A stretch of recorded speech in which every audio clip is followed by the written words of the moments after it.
నమస్కారం. ఆంధ్రప్రదేశ్లో పనిచేస్తున్నటువంటి ఐఏఎస్ అధికారులకు కుచ్చుటోపీ. ప్రజలకు ఏమైనా అన్యాయం జరిగితే అందరూ కూడా ఐఏఎస్ అధికారుల దగ్గరికి, ఐపీఎస్ అధికారుల దగ్గరికి వెళ్ళి చెప్పుకుంటారు. అదే రాజకీయ నాయకుల దగ్గర కూడా వెళ్తారు, అది వేరే విషయం. కానీ ఒక కలెక్టర్గా కానీ ఎవరైతే ఉన్నారో వారు ప్రజలు ఎవరైతే ఉన్నారో ఆ ప్రజలకి ఒక సమస్య ఏదైనా వస్తే వాళ్ళు ఖచ్చితంగా ఐఏఎస్ అధికారులకి, ఐపీఎస్ అధికారులకి, ఇతరుల పెద్దలందరూ కూడా చెప్పుకుంటారు.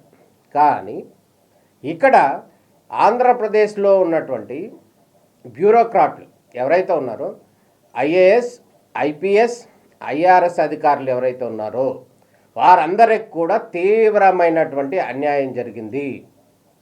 రాష్ట్ర ప్రభుత్వం పెద్ద కుచ్చుటోపీ వాళ్ళ నెత్తి మీద పెట్టింది అనటంలో ఎటువంటి సందేహం లేదు. ఇదేంటి, రాష్ట్ర పరిపాలన మొత్తం నిర్వహించేదంతా ఐఏఎస్ అధికారులు, శాంతి భద్రతలు పరిరక్షించేదంతా ఐపీఎస్ అధికారులు కదా, మరి వాళ్ళకి కుచ్చుటోపీ పెట్టడం ఏంటి? ఇదేదో ఫాల్స్ న్యూస్ అనుకోవచ్చు, కానీ నిజం, 100% నిజం. ఆంధ్రప్రదేశ్లో పనిచేసేటటువంటి బ్యూరోక్రాట్లు ఎవరైతే ఉన్నారో వారందరికి కూడా రాష్ట్ర ప్రభుత్వం కుచ్చుటోపీ పెట్టింది. వీరితో పాటుగా ఆంధ్రప్రదేశ్ హైకోర్టులో పనిచేసేటటువంటి సీనియర్ న్యాయవాదులు ఎవరైతే ఉన్నారో వారందరికి కూడా కుచ్చుటోపీ పెట్టింది. ఏంటంటే, గత ప్రభుత్వం చంద్రబాబు నాయుడు ముఖ్యమంత్రిగా ఉన్న సందర్భంలో ఆంధ్రప్రదేశ్లో ఏర్పడుతున్నటువంటి నూతనంగా ఏర్పడుతున్న ఆంధ్రప్రదేశ్కు రాజధాని ఏర్పాటు చేయాలని చెప్పి దాదాపు 33,000 ఎకరాలు సేకరణ చేసి, అదేవిధంగా మిగతా ల్యాండ్ కూడా రైతుల దగ్గర సేకరణ చేసి వీరందరితో కలిపి అక్కడ ఒక అద్భుతమైనటువంటి రాజధాని నిర్మాణం చేయాలని చెప్పి అప్పటి ప్రభుత్వం దాంట్లో యోచించింది. దాంట్లో భాగంగానే బ్యూరోక్రాట్లు ఎవరైతే ఉన్నారో, ఆంధ్రప్రదేశ్కి సర్వీస్ చేస్తున్నటువంటి బ్యూరోక్రాట్లు ఎవరైతే ఉన్నారో వారందరికి కూడా మాకు ఇళ్ల స్థలాలు, ఈ అద్భుతమైనటువంటి రాజధానిలో మాకు ఇళ్ల స్థలాలు ఇవ్వాలంటూ ఆంధ్రప్రదేశ్కు సంబంధించినటువంటి ఉన్నత స్థాయి అధికారులందరూ కూడా అప్పటి ముఖ్యమంత్రి చంద్రబాబు నాయుడుకి కోరుకున్న నేపథ్యంలో వారి కోరికను మన్నించినటువంటి చంద్రబాబు నాయుడు వీరందరికీ కూడా ఇళ్ల స్థలాలు ఇవ్వాలి అని చెప్పి నిర్ణయానికి వచ్చారు. దాంట్లో భాగంగానే రాష్ట్రంలో పనిచేసేటటువంటి ఐఏఎస్, ఐపీఎస్, జడ్జెస్ వీళ్ళందరికీ కూడా, ఐఏఎస్, ఐపీఎస్ అధికారులందరికీ కూడా 500 గజాలు ఇళ్ల స్థలం ఇవ్వాలి అని నిర్ణయించుకున్నారు. జడ్జెస్కి సంబంధించి 600 గజాలు ఇవ్వాలని చెప్పి నిర్ణయించుకున్నారు. దాంట్లో భాగంగానే గవర్నమెంట్ అయిపోతున్నటువంటి తరుణంలో చివరి రోజుల్లో ఐఏఎస్ అధికారులకి, ఐపీఎస్ అధికారులకు ప్రత్యేకంగా ఒక సెల్ ఏర్పాటు చేసి రిజిస్ట్రేషన్లు కూడా చేసిన పరిస్థితి అప్పటి ప్రభుత్వం. వారికి రిజిస్ట్రేషన్లు కూడా చేసి పత్రాలు మాత్రం వారికి ఇచ్చారు. ఆ తర్వాత జరిగినటువంటి పరిణామాల్లో అయితే ఈ సందర్భంలో ఒక్కో ఐఏఎస్ అధికారి ఆ 500 గజాల స్థలానికి సంబంధించి 25 లక్షలు, అక్షరాల 25 లక్షల రూపాయలు ప్రభుత్వానికి చెల్లించాల్సిన అవసరం ఉంది. ఒక ఐఏఎస్ అధికారి 500 గజాలకు సంబంధించి గజం 5,000 చొప్పున. అయితే దీనికి సంబంధించి అప్పుడు ఎస్బీఐ కానీ, హెచ్డిఎఫ్సి బ్యాంక్ కానీ వీళ్ళందరూ కూడా లోన్లు ప్రొవైడ్ చేయడం జరిగింది. ఐఏఎస్ అధికారులు, ఐపీఎస్ అధికారులందరూ కూడా ప్రభుత్వం ఇస్తుంది, హ్యాపీగా తీసుకుందాం, ఇల్లు కట్టుకుందాం, ఇక్కడ సెటిల్ అయిపోవచ్చు అని చెప్పి చాలామంది భావించారు. గడిచిన 4 సంవత్సరాల్లో కూడా ఐఏఎస్ అధికారులు, ఐపీఎస్ అధికారులు చాలామంది రిటైర్డ్ కూడా అయిపోయారు. ఈ ఐఏఎస్, ఐపీఎస్ అధికారులతో పాటు ఎన్జిఓ లీడర్స్ ఎన్జిఓ అధికారులు ఎవరైతే ఉన్నారో వారందరికి కూడా ఇళ్ల స్థలాలు ఇవ్వాలని, అదేవిధంగా సచివాలయానికి సంబంధించినటువంటి ఉద్యోగులు, సచివాలయం రాష్ట్ర హెడ్ క్వార్టర్లో పనిచేసేటటువంటి సచివాలయంలో పనిచేసేటటువంటి ఉద్యోగులకి, సచివాలయంలో ఈ ఉద్యోగులందరికీ కూడా ఇప్పుడు మనం రాజధాని ఏదైనా అనుకుంటున్నామో ఆ రాజధానిలో ఇళ్ల స్థలాలు ఇవ్వాలి. అదేవిధంగా అసెంబ్లీలో పనిచేసేటటువంటి ఉద్యోగులకు కూడా మళ్ళీ ప్రత్యేకంగా స్థలాలు కేటాయించాలి, బిల్డింగ్లు కట్టించాలని, అదేవిధంగా కొంతమంది ఎన్జిఓ హోటల్స్ అయితే కనుక ప్రత్యేకంగా క్వార్టర్స్ కూడా కట్టేసి వాళ్ళకి అలాట్ చేయాలి అనేది అయితే ప్రతిపాదన చేశారు. దాదాపు కొంత మేరకు అయితే కూడా నిర్మాణాలు కూడా అయిపోయి దాదాపు ఫైనల్ స్టేజ్కి ఉన్న పరిస్థితి అది.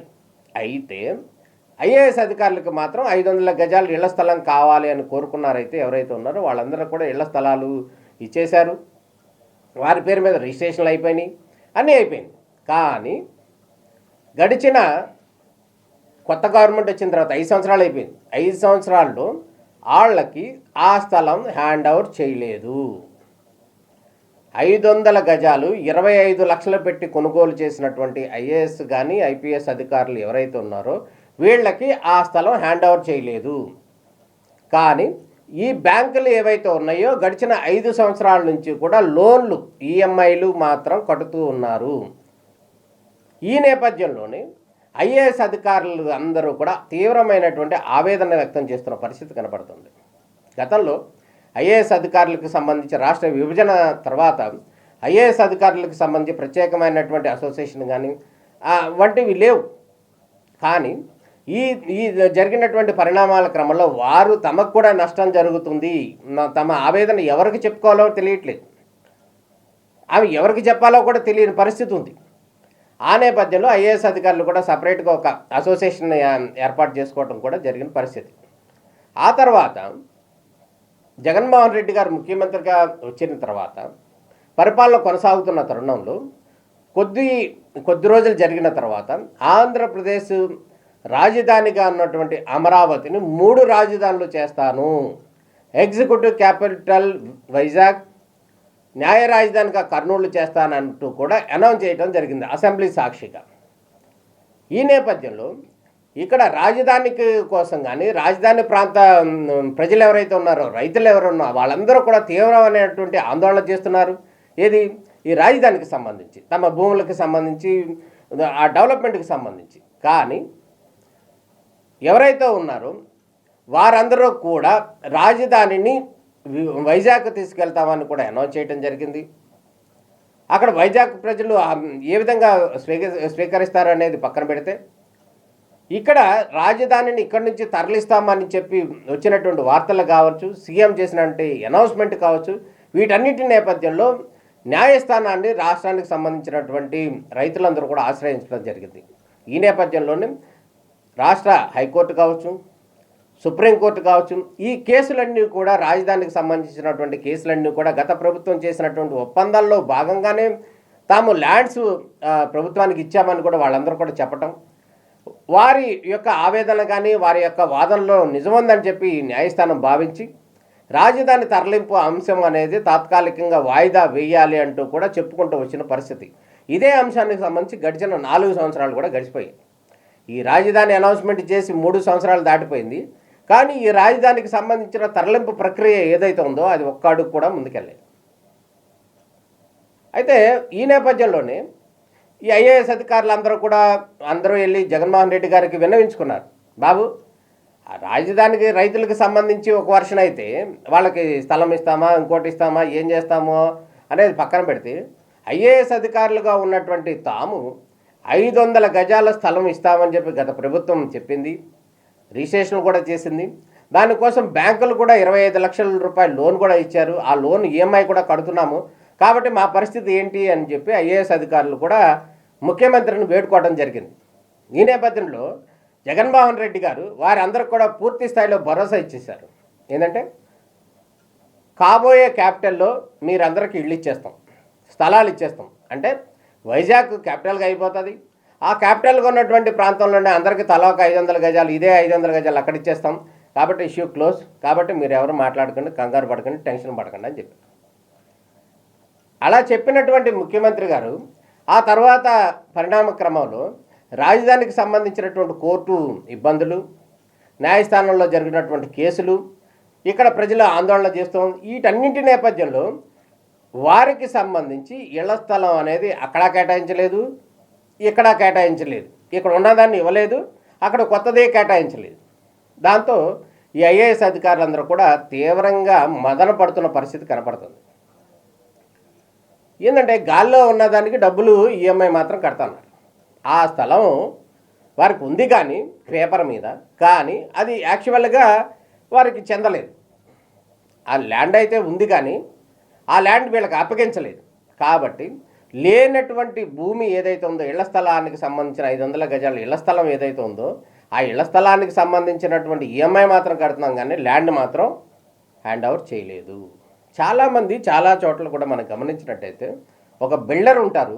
ఆ బిల్డర్ కూడా మేము డబ్బులన్నీ కట్టేసాం, మాకు ఫ్లాట్ హ్యాండ్ ఓవర్ చేయలేదు అంటూ కూడా తీవ్ర మనోవేదన చెంది పెద్దల దగ్గరికి వెళ్ళి ఏదో సెటిల్మెంట్కి వెళ్ళి లేకపోతే ఏదో ఒక కంప్లైంట్ పోలీస్ కంప్లైంట్ ఇచ్చి చేసుకుని ఆ తర్వాత మాత్రం బిల్డరు వీళ్ళకి ల్యాండ్ ఏదైతే ఉందో ఫ్లాట్ అప్పగించడం లేకపోతే ల్యాండ్ అప్పగించడం ఏదో ఇటువంటి భూమికి సంబంధించినటువంటి వివాదాలు జరుగుతూ ఉంటాయి సహజంగా. కానీ ఇక్కడ ఐఏఎస్ అధికారులే రాష్ట్ర ప్రభుత్వాన్ని నడిపించాల్సినటువంటి ఐఏఎస్ అధికారులు, ఐపీఎస్ అధికారులు, మళ్ళీ తాజాగా జడ్జిలు, న్యాయస్థానాలని నడిపేటటువంటి జడ్జిలు ఎవరైతే ఉన్నారో ఆ జడ్జిలకు సంబంధించినటువంటి కూడా బాధితులు ఉన్నారు ఇక్కడ. వారు కూడా 600 గజాలకు సంబంధించినటువంటి డబ్బులు కూడా కట్టేశారు, వాళ్ళ పేరు మీద కూడా రిజిస్ట్రేషన్లు అయిపోయిన పరిస్థితి కనపడింది. ఈ నేపథ్యంలో వీరందరూ కూడా ఏం చేయాలో తెలియని పరిస్థితి కనపడుతుంది. ఒకవేళ రాజధానికి సంబంధించి ఒక ప్రభుత్వం తీసుకున్నటువంటి నిర్ణయాన్ని తర్వాత వచ్చినటువంటి ప్రభుత్వాన్ని దాన్ని అమలు చేయకుండా దాన్ని పోస్ట్పోన్ చేయడం ద్వారా ఎవరైతే ఉన్నారో వారందరూ కూడా తీవ్ర మనోవేదనకు గురయ్యారు. ఇప్పుడు గడిచినటువంటి 5 సంవత్సరాల్లో రిటైర్ అయిపోయినటువంటి ఐఏఎస్ అధికారులు, ఐపీఎస్ అధికారులు, జడ్జెస్ కూడా ఉన్నారు. మరి రిటైర్ అయిపోయిన అధికారులకు కూడా ఈ పథకం ఏదైతే ఉందో ఇది వర్తిస్తుందా? గతంలోనైతే డబ్బులు అందరూ కూడా బ్యాంకులు చెల్లించేశారు. బ్యాంకులు ఈఎంఐలు కట్టుకుంటూ బ్యాంకులు దానికి సంబంధించి రుణాలు తీసుకుని ఆ రుణాలు ప్రభుత్వానికి కట్టేశారు. అక్కడ ఏ విధమైనటువంటి డెవలప్ లేదు. ఈ రాజధానికి సంబంధించినటువంటి గందరగోళం ఏర్పడుతున్న పరిస్థితి కనపడుతుంది. ఈ నేపథ్యంలోనే ఐఏఎస్ అధికారులు ఒక్కరు కూడా తమకు ఆవేదన జరుగుతుంది అని చెప్పి బయటకైతే చెప్పలేదు, కానీ ఎక్కడా కూడా అనౌన్స్మెంట్ చేయలేదు. కానీ లోపల మాత్రం తీవ్ర మనోవేదన పడుతున్నారు. లేని డబ్బులు, లేని ఆస్తికి అప్పులు, రుణాలు కడుతున్నాము అంటూ కూడా చెప్తున్నారు. లేదు, ఆస్తి అనేది ప్రాక్టికల్గా కనపట్లేదు అక్కడ, కానీ రుణాలు మాత్రం కడుతున్నారు. ఇది ఎక్కడ విడ్డూరం? ఒక రాష్ట్రాన్ని నడిపించాల్సినటువంటి ఐఏఎస్ అధికారులకి ఇటువంటి పరిస్థితి వస్తే తాము ఎవరికి చెప్పుకోవాలి? తమ గోడు ఎవరికి చెప్పాలి? ముఖ్యమంత్రి గారికి మేము విన్నవించాం, ముఖ్యమంత్రి గారు కూడా వైజాగ్లో ఇద్దామన్నారు. కానీ టెక్నికల్గా కూడా రాజధాని అనేది అక్కడికి వెళ్ళలేదు. ఇక్కడ కూడా పూర్తిగా ఎస్టాబ్లిష్ కాలేదు. ఇక్కడ లేదు, అక్కడ లేదు. మరి ఎక్కడ ఉంటుంది వీళ్ళకెళ్ళ స్థలం అనేది తెలియదు. మొత్తానికి ఆంధ్రప్రదేశ్ సచివాలయ ఉద్యోగుల విషయంలో అయితే ఎటువంటి క్లారిటీ లేదు. ఎవరైతే ఎన్జిఓ హోమ్లు అయితే కూడా దాదాపు పూర్తయిన పరిస్థితి కనపడుతుందో వాళ్ళకి ఇవ్వడానికి సంబంధించి, అసెంబ్లీకి సంబంధించినటువంటి స్టాఫ్ ఎవరైతే ఉన్నారో అసెంబ్లీకి ఇళ్ల స్థలాలు ఇచ్చే అంశానికి సంబంధించి ప్రస్తుత ప్రభుత్వం కూడా మరొక జీవో కూడా జారీ చేసింది. గతంలో ఇచ్చినటువంటి ఇళ్ల స్థలాలు ఏవైతే ఉన్నాయో దానికి మరో మోడిఫికేషన్ జీవో కూడా జారీ చేసి మేమే ఇస్తున్నాము ఇళ్ల స్థలాలు అంటూ కూడా చెప్పడం జరిగింది. ఎందుకు చెప్పారంటే అసెంబ్లీ ఉద్యోగులకి అసెంబ్లీ మాత్రం ఇక్కడే ఉంటుందని కూడా ఈ ప్రభుత్వం చెప్పింది. కాబట్టి దాంట్లో భాగంగా అసెంబ్లీ ఉద్యోగులకు మాత్రం ఇక్కడ ఇస్తాము అని కూడా చెప్పడం జరిగింది. కానీ ఈ అసెంబ్లీ కానీ ఈ రాజధాని కానీ లేకపోతే మొత్తానికి సంబంధించినటువంటి ఎటువంటి డెవలప్మెంట్ యాక్టివిటీస్ ఒక్కటి కూడా జరగట్లేదు. రాజధానికి సంబంధించి నిర్మాణంలో కూడా అనేక రకాలైనటువంటి యంత్రాలు కానీ యంత్ర సామాగ్రి కానీ ఇవన్నీ కూడా తీసుకొచ్చిన పరిస్థితి, వాటన్నిటిని కూడా గాలికి వదిలేసిన పరిస్థితి, దొంగలు పాలైన పరిస్థితి. రాజధానికి సంబంధించినటువంటి రైతులు ఒక పక్కన 1500 రోజులు ఆందోళన చేస్తున్నటువంటి పరిస్థితి కనపడుతుంది. రాజకీయ పార్టీలు కూడా ఖచ్చితంగా రాజధాని ఇక్కడే ఉంచాలని కూడా ఆందోళన చేస్తున్న పరిస్థితి కనపడుతుంది. ఈ విధమైనటువంటి తరుణంలో ఐఏఎస్ అధికారులు కూడా ఖచ్చితంగా వేచి చూస్తున్నారు. ఆంధ్రప్రదేశ్లో రాజధానికి సంబంధించినటువంటి ఒక ఖచ్చితమైనటువంటి నిర్ణయం వస్తుంది అని చెప్పి ఐఏఎస్ అధికారులందరూ కూడా వేచి చూస్తున్నారు. ఈ వేచి చూసే ధోరణిలో ఉన్నారు అనేది అయితే స్పష్టంగా కనపడుతుంది. తమ ఆవేదన ఎవరికి చెప్పుకోవాలి? ఇప్పుడు రాజకీయ పార్టీలు అనేది వస్తుంటాయి, పోతుంటాయి. కానీ ఈ అధికారుల యొక్క ఉద్యోగాలు అయితే మాత్రం పర్మనెంట్ అని మనం సహజంగా అంటుంటాం. కానీ ఇక్కడ ఐఏఎస్ అధికారుల యొక్క పరిస్థితులు కూడా తారుమారైన పరిస్థితి. ఈ విషయంలో రాజకీయాలకు సంబంధించినటువంటి నిర్ణయాలు తీసుకోవడంలో ఐఏఎస్ అధికారుల యొక్క ఎవరైతే ఉన్నారో వారందరూ కూడా తీవ్ర అన్యాయం జరిగిందనేది అయితే స్పష్టంగా కనపడుతుంది. దాంట్లో భాగంగానే ఈ ఐఏఎస్ అధికారులకి సంబంధించినటువంటి రుణాలు కడుతూనే ఉన్నారు, భూములు మాత్రం హ్యాండ్ ఓవర్ చేయలేదు. హ్యాండ్ ఓవర్ చేసిన తర్వాత 3 సంవత్సరాల్లో ఆ ఇళ్లకు సంబంధించినటువంటి ప్రక్రియ అంతా పూర్తి చేయాలనేది చెప్తున్నటువంటి వర్షం. అయితే ఆ ల్యాండ్కి సంబంధించి ఆ ల్యాండ్ తీసుకున్నారు కదా, ఆ ల్యాండ్ తీసుకున్న తర్వాత 3 సంవత్సరాల్లో ఇల్లు ఏదో ఒకటి కట్టుకోవాలి అనేది ఒక నిబంధన ఉంది. కానీ అందులో భాగంగానే ఈ భూమి వాళ్ళకి హ్యాండ్ ఓవర్ చేయలేదు. ఒకవేళ హ్యాండ్ ఓవర్ చేస్తే కనుక వాళ్ళు ఇంటి నిర్మాణం ఏదో ఒకటి చేసుకునేవాళ్ళు, ఏదో ఒకటి జరిగేది. ఎవరైతే ఉన్నారో రిటైర్ అయిపోయారో వాళ్ళందరూ కూడా ఏదో ఒకటి రిటైర్ అయిపోయిన తర్వాత ఏదో బెనిఫిట్స్తో ఆ ఇల్లు ఏదో ఒకటి కట్టుకునేవాళ్ళు. ఇప్పుడు వీళ్ళు ల్యాండ్ ఇవ్వటం బట్టి వాళ్ళు ఇంకో చాట కట్టుకోలేకపోతున్నారు, ఇవి ఇక్కడ కట్టుకోవడానికి అనుకూలంగా లేని పరిస్థితి. కాబట్టి రాష్ట్రంలో ఉన్నటువంటి ఐఏఎస్ అధికారులు, ఐపీఎస్ అధికారులు, జడ్జెస్ కూడా తీవ్ర ఆందోళనకు గురి అవుతున్నారు. వాళ్ళ ఇళ్ల స్థలాలకి సంబంధించినటువంటి రాష్ట్ర ప్రభుత్వం కావచ్చు, రాజకీయ పార్టీలు అనాలి, ఇప్పుడు రాజకీయ పార్టీలు కావచ్చు, పెద్ద కుచ్చుటోపీ పెట్టారు వాళ్ళ మీద. రానున్న రోజుల్లో అయినా కూడా దీనికి సంబంధించినటువంటి ఒక పూర్తి పరిష్కారం రావాలి, శాశ్వత ఇళ్ల నిర్మాణం జరగాలి అని కూడా వారందరూ కోరుకుంటున్న పరిస్థితి కనపడుతుంది. మొత్తానికి మళ్ళీ ఒకవేళ ఎన్నికలు జరిగితే ఈ ఎన్నికల్లో కనుక మరోసారి ముఖ్యమంత్రిగా జగన్మోహన్ రెడ్డి గారు వస్తే కనుక న్యాయస్థానాలు కనుక ఈ అడ్డంకులు తొలగితే కనుక ఐఏఎస్ అధికారులకి ఇళ్ల స్థలాలు విశాఖపట్నంలో వస్తాయి. లేదు మరోసారి రాజధాని నిర్మాణం చేయటం, అదేవిధంగా ఐఏఎస్ అధికారులకు, ఎన్జిఓలకి వీళ్ళందరూ కూడా ఇళ్ల స్థలాలు ఇవ్వటం, జర్నలిస్టులకు కూడా ఇళ్ల స్థలాలు ఇవ్వటం రాజధానిలో, వీటన్నిటికి సంబంధించినటువంటి ప్రక్రియ మొదలెట్టినటువంటి చంద్రబాబు నాయుడు కనుక మళ్ళీ ఇక్కడ ఆంధ్రప్రదేశ్లో అధికారంలోకి వస్తే మళ్ళీ రాజధానిలోనే ఇళ్ల స్థలాలకు సంబంధించినటువంటి ప్రక్రియ జరిగే అవకాశం ఉంది. ఐఏఎస్ అధికారులకు కానీ ఎవరైతే ఉన్నారో వాళ్ళకి ఇచ్చినటువంటి పట్టాలు మళ్ళీ దీనికి సంబంధించినటువంటి అభివృద్ధి కార్యక్రమాలు జరిగే అవకాశం ఉంది. కానీ ప్రస్తుతం రేపో మాపో ఎన్నికలు జరుగుతున్న నేపథ్యంలో ఫలితాలు ఏ విధంగా ఉంటాయి అనేటటువంటి ఉత్కంఠ ఇటు రాష్ట్ర ప్రజలందరితో పాటు సర్వోన్నతంగా ఉన్నటువంటి ఉన్నత పదవులు నిర్వహించేటటువంటి ఐఏఎస్ అధికారులు, ఐపీఎస్ అధికారులు, ఇక్కడ ఉన్నటువంటి జడ్జిలు కూడా పరిపాలనకు సంబంధించినటువంటి నిర్ణయాలు ఏ విధంగా వస్తాయి, రాజకీయ పార్టీలను ప్రజలు ఏ విధంగా హర్షిస్తారు, ఏ విధంగా స్వాగతిస్తారు అనేది కూడా వారి చేతుల్లో ఉంది అనేది అయితే వారందరూ కూడా క్షుణ్ణంగా ఆలోచిస్తున్నారు. రాష్ట్ర భవిష్యత్తు యొక్క నిర్ణయం ఏ విధంగా ఉంటుందో, ప్రజా తీర్పు ఏ విధంగా ఉంటుంది అనేది కూడా చూస్తున్నారు. దాంట్లో పాటుగానే ఐఏఎస్ అధికారుల యొక్క ఇళ్ల స్థలాలకు సంబంధించినటువంటి పరిపూర్ణమైనటువంటి ప్రక్రియ కొనసాగే అవకాశం ఉంది అని కూడా వాళ్ళందరూ కూడా కోరుతున్న పరిస్థితి. మొత్తానికి ఏం జరుగుతుంది, రానున్న రోజుల్లో ఎటువంటి ప్రభుత్వం ఇక్కడ ఏర్పడుతుంది, ఉన్న ప్రభుత్వం వస్తుందా లేకపోతే కొత్త ప్రభుత్వం వస్తుందా, ఈ నేపథ్యంలో కూడా ఐఏఎస్ అధికారులందరూ కూడా కొద్ది రోజులు వేచి చూసే ధోరణి కనపడుతున్న పరిస్థితి కనపడుతుంది. తర్వాత దీనికి సంబంధించినటువంటి ప్రక్రియ పూర్తిగా అయిపోయిన తర్వాత నిర్ణయం జరిగే అవకాశం కనపడుతుంది. ఏదైనా కూడా రాష్ట్రంలో ఉన్నటువంటి ప్రజలకి చిన్న చితక సమస్యలు వస్తేటటువంటి పరిష్కరించేటటువంటి ఐఏఎస్ కానీ ఐపీఎస్ అధికారులు కానీ వీళ్ళందరికీ కూడా ఇళ్ల స్థలాల విషయంలో న్యాయం జరగాలని చెప్పి మనమందరం కూడా కోరుకుందాం. నమస్కారం.